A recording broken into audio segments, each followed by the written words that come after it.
Ladies and gentlemen, why? Sometimes the most powerful thing you can do in love is nothing at all.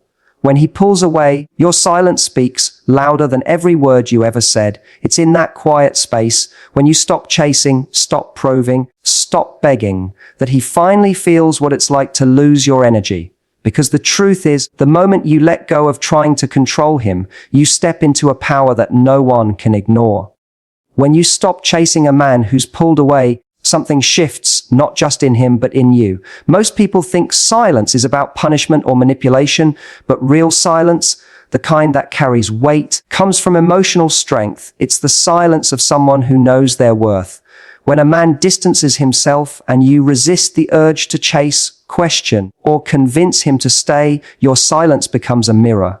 It reflects his behavior back to him and makes him face what he's trying to avoid. In the early stages of pulling away, many men assume your attention will always be there. They believe they can step back, take space, and you'll still be waiting, emotionally available, ready to re-engage when they decide to return. But when you don't do that, when you quietly step back without anger or pleading, it disrupts his expectation. Your silence unsettles him because it communicates something deeper than words ever could, that you're not dependent on his presence to feel whole. Most women are taught to fix things, to nurture, to reach out when there's distance. So when you don't, when you choose calmness instead of panic, he begins to feel an unfamiliar shift. He wonders if you've moved on, if you've lost interest, or if maybe he misjudged your feelings. That uncertainty gets under his skin. He's used to being in control of the dynamic. Your quiet detachment flips that balance completely. But the real beauty of silence isn't in how it affects him. It's in how it frees you. It's a space where you stop over-explaining, stop trying to prove your value, and start remembering who you are outside of this connection. You begin to see how much of your energy was spent analyzing every text, every pause, every mixed signal. The moment you withdraw that energy, you begin to heal. Silence becomes your boundary. It protects your peace, your dignity, and your emotional clarity. This doesn't mean you're playing games. You're not withholding communication to manipulate him. You're simply choosing not to chase someone who's showing disinterest. There's a huge difference between emotional control and emotional detachment. Emotional control says, I feel everything, but I don't let it control my behavior. That's real confidence. You're not ignoring him to make him suffer. You're giving yourself the respect you always deserved. When you don't respond, he starts to feel the absence of your energy. Before, he might have taken your messages for granted. Now there's quiet, and that quiet speaks volumes. It reminds him that attention isn't a right, it's a privilege. When a man realizes that your attention is something he has to earn, his mindset changes. He's no longer the one dictating the pace, he's the one wondering where he stands. Silence doesn't mean coldness. It's not about pretending you don't care. It's about caring enough for yourself not to chase what's walking away. It's self-respect in action, and that's what makes it powerful. When you don't react, you're showing him you're emotionally grounded. You're saying, I can love you, but I won't lose myself for you. That's a rare kind of strength, and it's the one thing that truly captures attention. A man might not consciously understand why your silence affects him so deeply, but he feels it. He feels the contrast between your past warmth and your current composure. He feels the sudden quiet in a space where your energy used to live. And the truth is, human nature makes us value what we lose access to. When you were always there, he didn't need to question your feelings. But when you step back, he starts to wonder what you're thinking, who you're talking to, if you've moved on. That curiosity starts turning into reflection, and reflection often turns into regret. But the most transformative part isn't what's happening in him. It's what's happening in you. You start realizing that silence isn't emptiness. It's strength. It's the sound of you reclaiming your emotional balance. In that space, you reconnect with the things that make you feel alive, your purpose, your goals, your friends, your passions. You stop orbiting around his attention and return to your own center. That's where your true power lives. And when you do that, something incredible happens. Your silence no longer comes from pain, but from peace. At first, it might feel like resistance, like you're forcing yourself not to reach out. But as days go by, you start noticing the calm that comes from not being emotionally dependent on his responses. You realize you can have love without anxiety, connection without chasing, and desire without desperation. That shift is life-changing. He may come back when he feels your absence, but by then, you're not the same woman he left. You've learned that your voice doesn't always need to be heard for your value to be known. You've learned that not reacting can be the most powerful reaction, and that's what most men aren't prepared for. The moment they realize that silence isn't weakness, it's emotional maturity. When you stop trying to fill every silence with explanation or reassurance, you start to see the truth more clearly. You notice who reaches back, who stays distant, and who only values you when you're no longer available. Silence becomes a filter. It separates the ones who are truly invested from the ones who were only comfortable when they had your attention on their terms. This is why your silence matters. It's not about teaching him a lesson. It's about teaching yourself that you don't need to chase love to keep it. You don't need to convince someone to value you. When you hold that kind of quiet confidence, you attract people who recognize it, because confidence doesn't scream, it doesn't beg. It simply exists, and that's what makes it magnetic. The irony is, when you stop chasing, the right people start coming closer. Your silence shifts the energy. It says, I trust that if you care, you'll show it. And if you don't, I'll be okay. That's what self-assured love looks like. It's not passive, it's powerful. It's choosing peace over panic, dignity over desperation. And that's what most people misunderstand. Silence isn't the absence of love. It's the presence of strength.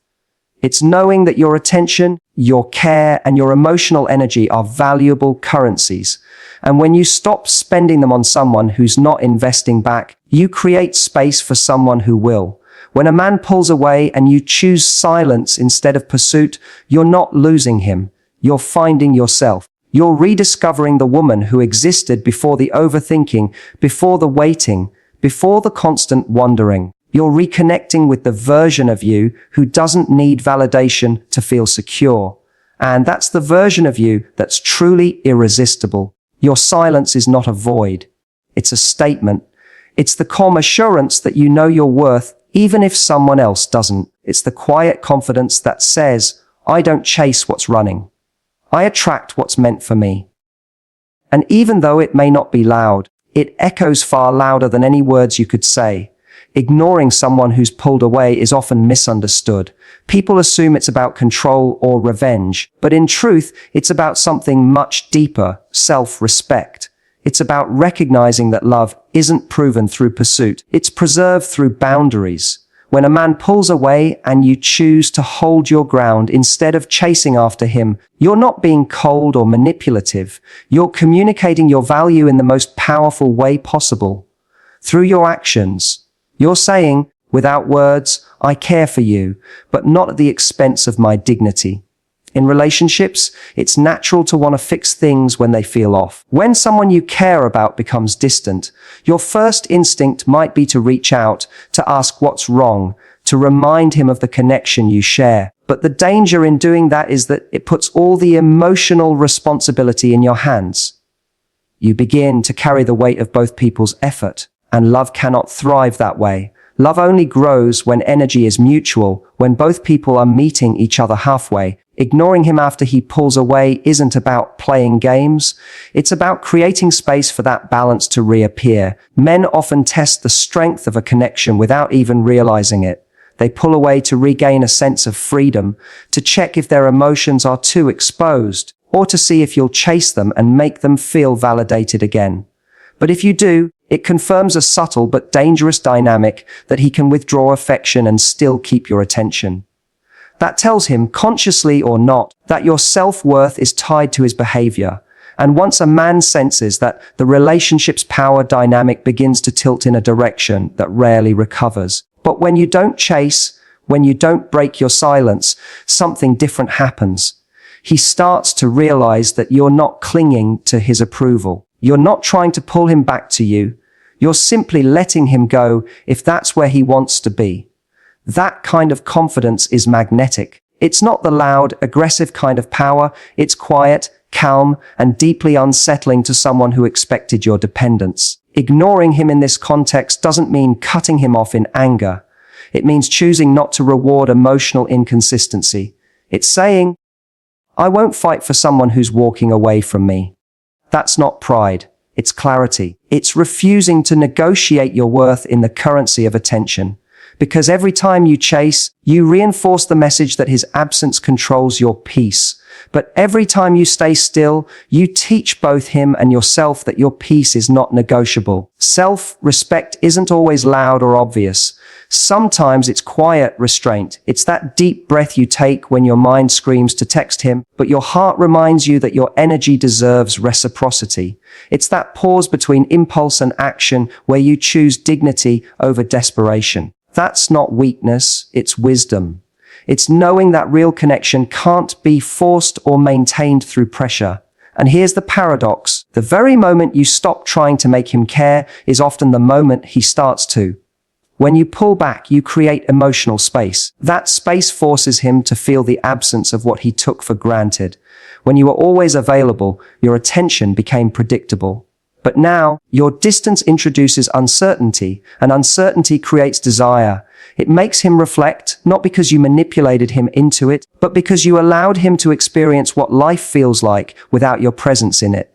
Ignoring someone respectfully, without bitterness, without passive aggression, is one of the highest forms of self-respect. It's not closing your heart, it's simply saying, I won't invest where I'm not valued. It's love with boundaries. It's affection without self-abandonment. And that's what distinguishes confidence from games. Games are about control. Confidence is about self-preservation. The truth is, most people don't realize how much power they give away through over-communication. Every time you chase after someone who's retreating, you reinforce the idea that your peace depends on their validation. And the more you do that, the less they value it. It's human nature. We tend to undervalue what's easily accessible. When you're constantly available, constantly trying to fix things, you inadvertently teach the other person that your love doesn't require effort. But when you stop, when you step back and let silence do the talking, the dynamic changes. He begins to see the contrast. Before, your presence was a given. Now, it's missing. Before, your energy was his comfort zone. Now, it's a void. And in that void, he starts to feel the weight of his own actions. That's where real introspection begins. Not when you explain, not when you plead, but when you disappear into your own peace. Self-respect means trusting that love won't disappear just because you stop chasing it. It means believing that if a connection is genuine, it will withstand your boundaries. You're not ignoring him to hurt him. You're allowing the relationship to reveal its truth. If he truly values you, your silence won't push him away. It will pull him closer. But if he doesn't, then your silence will simply expose that. Either way, you win because you stayed true to yourself. Ignoring him also rebalances your emotional energy. When someone pulls away, your instinct is to fill the gap, to restore the connection. But the more you try to fix it, the more anxious and powerless you feel.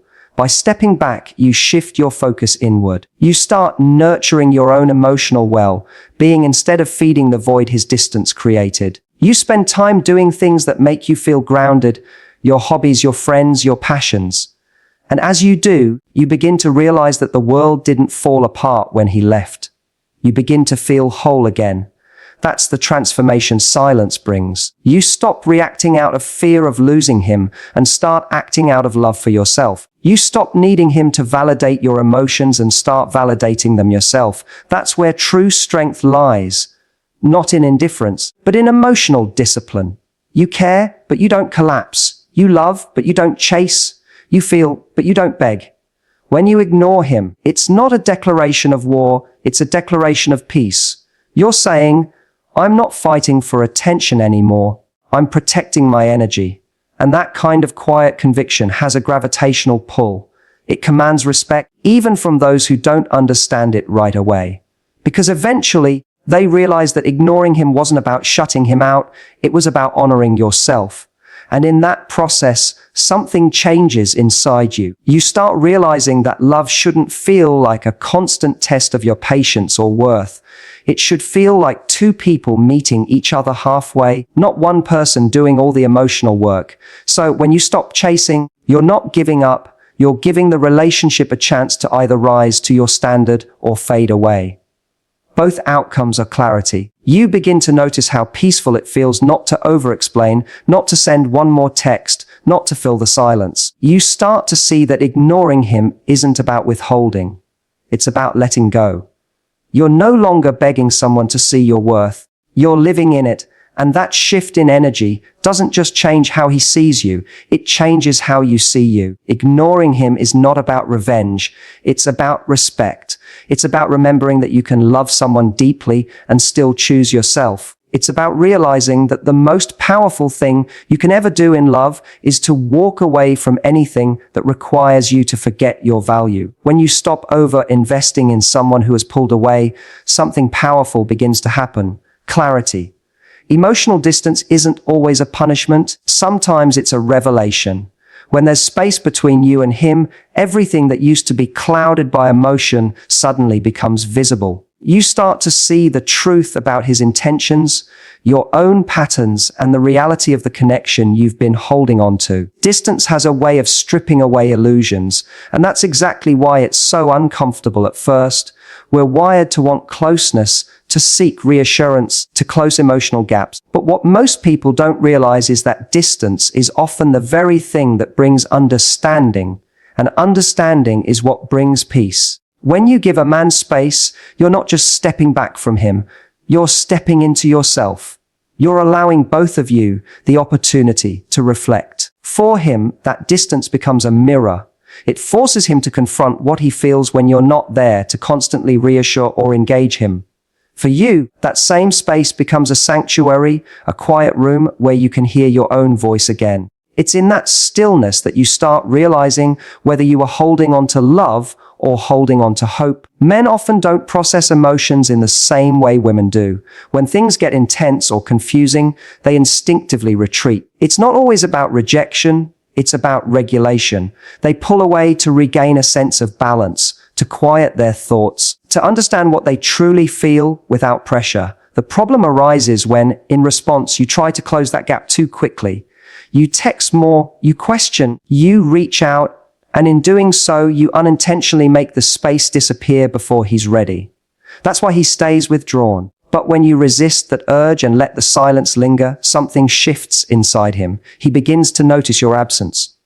He starts to think, not because you told him to, but because he finally has the room to. Distance is uncomfortable because it highlights uncertainty, but it's also the birthplace of perspective. When you step back, you start seeing the patterns that were invisible when you were emotionally entangled. You notice who initiates contact when things calm down, who shows consistency when it's inconvenient, and who only shows up when you're giving energy. That awareness gives you power, the power to make decisions based on truth, not attachment. He, on the other hand, begins to experience the reality of what life feels like without you. When you were always there, always reaching out, he never had to miss you. You were his emotional safety net. But distance takes that away, and in doing so, it exposes what's real. If he truly cares, he'll feel the void and move toward you again. If he doesn't, he'll stay comfortable in the space. And that tells you everything you need to know. Either way, you gain clarity. It's easy to mistake silence for indifference, but often it's the only environment where emotions can breathe. Constant communication can become noise. Distracting, reactive, emotional noise that hides the truth underneath. When you stop over-explaining and start observing, you learn far more than when you were trying to make him understand you. You begin to see if he's capable of understanding on his own. Distance also reveals dependency. You start to notice how much of your emotional state was tied to his attention. When he pulled away, did you lose peace? Did your day revolve around whether or not he texted? These are hard questions, but they're necessary. Because once you identify those patterns, you can begin to break them. You can reclaim the parts of yourself you gave away in the process of loving him. You realize that love should enhance your life, not consume it. For many people, the fear of losing someone is so strong that they never allow space to test the strength of the connection.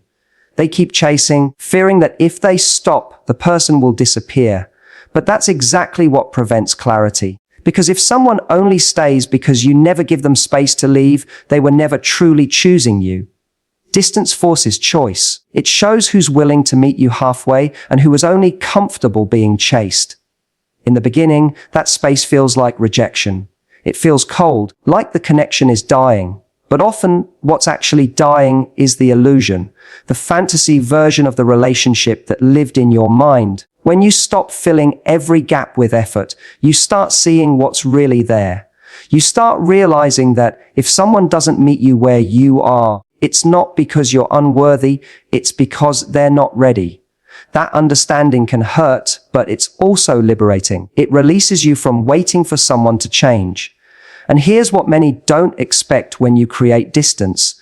You also create attraction. People are drawn to mystery, to energy that's not constantly available. When you stop over-investing, he begins to feel a natural curiosity return. He starts wondering what you're thinking, what you're doing, if you've moved on. The same woman he once took for granted suddenly becomes unpredictable again.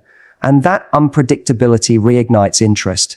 It's not manipulation, it's human psychology. We value what we can't completely possess. But what matters more than his reaction is your evolution. In that distance, you learn emotional independence. You learn how to comfort yourself instead of waiting for him to do it. You begin to see your own strength, not because you're detached, but because you're centered. You discover that peace isn't something he gives you.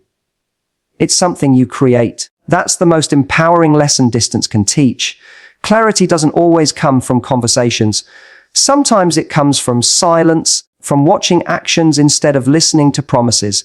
You start noticing the small details, how he handles conflict, how he responds when you don't make things easy, how consistent he is when your energy isn't feeding the connection. These are the truths that only time and space can reveal. And once you see them, you can no longer unsee them. That's how growth happens, not in emotional intensity, but in stillness. Distance also rebalances power. In every connection, there's a rhythm of give and take. When one person keeps giving while the other withdraws, imbalance forms. The giver becomes anxious, the other becomes complacent. But when you pull back, the rhythm resets. He's forced to engage or let go. Either way, it brings balance, and balance is what every healthy relationship needs.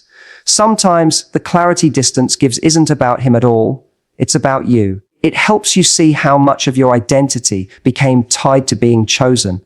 It shows you where you've been neglecting your own joy, your own dreams, your own boundaries. It gives you a chance to rebuild your emotional foundation so that when love comes again, whether with him or someone new, it meets a version of you who doesn't lose herself in it. Distance doesn't destroy real connections, it refines them. What's genuine survives space. What's shallow fades. That's why the ones who truly care will eventually close the gap themselves.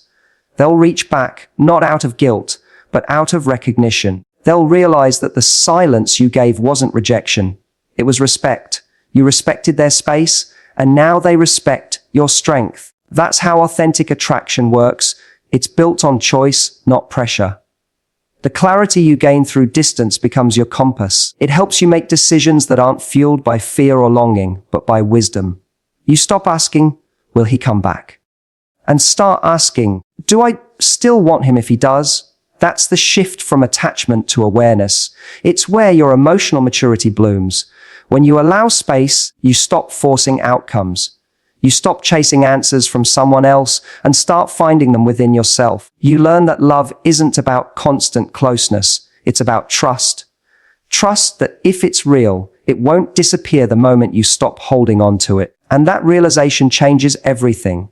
The moment you stop trying to control how someone feels about you, a quiet kind of power begins to rise within you. It's the power that comes from knowing that your worth doesn't depend on anyone else's recognition of it. When you let go of the need to make a man stay, to make him see your value, to make him love you the way you love him, you start stepping into a version of yourself that's unshakable. You begin to understand that letting go isn't a loss. It's an act of strength. It's the moment when you stop handing over your emotional power and start standing in it. When you've been emotionally invested in someone who's distant or unsure, the hardest thing to accept is that you can't make them choose you. You can show up with kindness, effort, and authenticity, but at the end of the day, you can't force connection. Love isn't something you win. It's something that flows naturally between two people who are ready for it. And the more you try to control it, the more it slips through your fingers. That's why letting go is so freeing. It allows space for the truth to reveal itself without your constant effort shaping it. At first, letting go feels like surrender. It feels like giving up on something you deeply wanted. But over time, you begin to see that you're not giving up. You're simply choosing peace over chaos. You're choosing clarity over confusion. You're choosing to stop negotiating for someone's attention as if it's something you have to earn. Because the right person won't make you fight for the bare minimum. There's a quiet dignity that comes from releasing what isn't meant for you. It doesn't mean you stop caring. It means you care enough about yourself not to cling to uncertainty. It's standing in the truth that love that requires you to beg or prove yourself isn't love, it's attachment. And attachment feeds on fear, the fear of being alone, the fear of being forgotten, the fear of being unworthy. But once you face those fears and walk through them, you discover something extraordinary. You were always whole. The love you thought you needed from someone else was a reflection of the love you hadn't been giving yourself.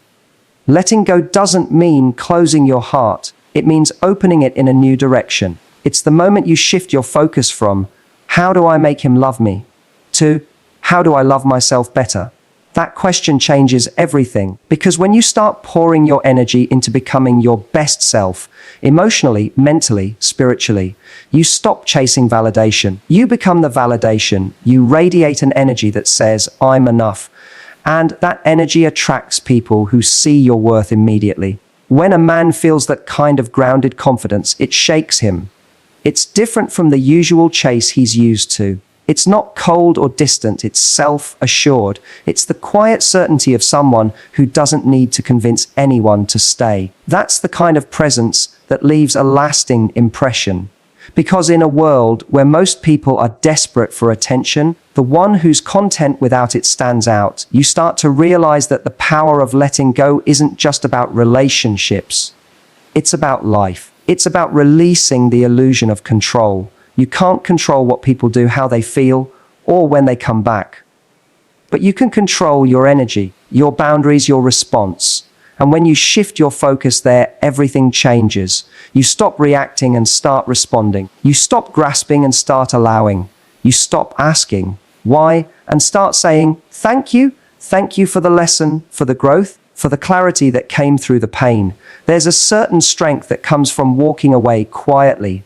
No drama, no bitterness, no explanations, just calm acceptance. That silence carries more weight than any angry words ever could. Because it's not about punishing anyone. It's about honoring yourself.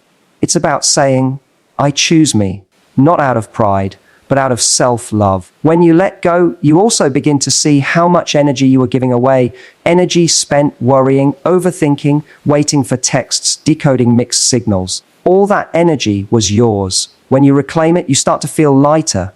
You start sleeping better. You start laughing again without forcing it. That's when you realize how much emotional space that situation had occupied. And in that space, new possibilities begin to grow. Men are often drawn to women who are grounded in their independence, not because they're unattainable, but because they're at peace. There's a magnetism in peace. It feels safe, confident, whole. When you let go of control, you naturally embody that energy. You stop trying to be chosen and start choosing. You stop reacting to rejection and start responding to alignment. You stop fearing endings because you trust that what's meant for you will never pass you by. Letting go is not an act of indifference. It's a deep act of trust. Trust in yourself, in timing, in life. It's trusting that whatever happens, you'll be okay. It's knowing that losing someone who doesn't want to stay is not a reflection of your worth. It's a redirection towards something better aligned with your spirit. And that trust radiates confidence. When you stop grasping for control, you exude calm certainty. You move with grace. You become the person who doesn't chase because she knows she attracts. Every time you choose not to react, not to beg, not to prove, you reinforce your emotional strength. You're telling the universe, I'm ready for something real. You're clearing away what's temporary to make room for what's lasting. It doesn't happen overnight, but one day you wake up and realize you're not haunted by the same thoughts anymore. The person you were holding on to no longer defines your happiness. You're free, and freedom is the most magnetic quality a person can have. Letting go also changes your relationship with love itself. You stop seeing love as something you have to chase and start seeing it as something you share when it's right. You stop confusing intensity with intimacy. You stop mistaking inconsistency for mystery. You start to crave peace instead of excitement, connection instead of control. That's the moment when you evolve, not just as a partner, but as a person. When you let go, you learn to listen to your intuition again. You stop silencing that inner voice that told you long ago when something felt off. You start trusting your instincts instead of overriding them for the sake of keeping someone close. That's how you rebuild self-trust. And self-trust is the foundation of self-worth. Because when you trust yourself, you no longer settle for anything that disturbs your peace. Sometimes the most powerful love story isn't the one where you win someone back. It's the one where you win yourself back. When you let go, you take all the energy you were using to hold on to someone else and reinvest it into your own growth. You start showing up differently in every part of your life. You speak with more certainty. You make decisions without second guessing yourself. You carry yourself with quiet assurance, and that changes how people see you and how you see yourself. You begin to realize that the love you were chasing outside of you was always meant to start within you. The validation, the peace, the safety, they were never supposed to come from him. They were supposed to come from the relationship you build with yourself. When that relationship becomes solid, every other connection you have will either rise to meet your energy or fall away naturally. Letting go doesn't mean closing the door forever. It means no longer waiting by it. It means walking forward with your head high, knowing that what's real will always find its way back, and what's not will fade without needing your resistance. It's a quiet confidence that says, I'm not afraid of losing anyone who's not meant for me. Because the moment you stop fearing loss, you gain everything. Your peace, your confidence, your power. When you release control, you step into flow. You stop fighting against what's leaving and start trusting what's coming. You stop seeing endings as failures and start seeing them as redirections. And in that mindset, love stops being something you chase and becomes something you naturally attract. Because nothing is more attractive than a person who knows their worth, trusts the process, and walks away gracefully when something no longer aligns. In the end, letting go isn't about walking